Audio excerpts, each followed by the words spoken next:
Hey everybody, Gears here, and this is my new low volume, low pressure air gun. I think this package was just under 70 bucks shipped off of eBay. You get a generic, this is called the R500. Apparently it's a generic of a much more expensive version out there.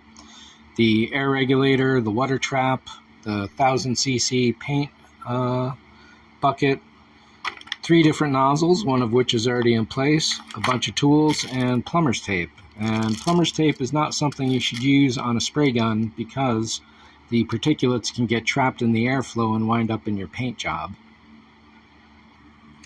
So I got my air compressor over there. That's a 21 gallon, 4 cubic feet a minute. It's a little small, definitely a little small for professional work, but getting by on a panel or two at a time, it should do me well enough, and then I'll just throw it on Craigslist afterwards because I'll never have need of it again.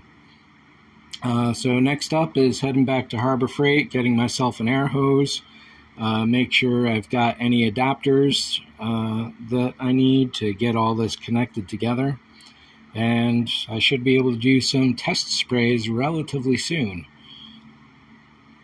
The tent is on order. That should be coming in the next week or so. I'll be practicing on one of my friend's cars first. She wants me to redo some portions of her current car, which is kind of fading in spots, so I'm just going to use regular rattle cans. And so even though her car is going to be rattle cans, where was I going to go with that? It'll be good practice for sanding the surface down, prepping it, making sure the tent is going to work right for me and all the spacing and all that.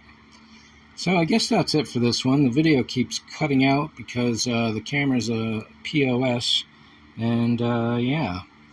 So that's it for this one in the spray gun. Thanks for watching. See ya.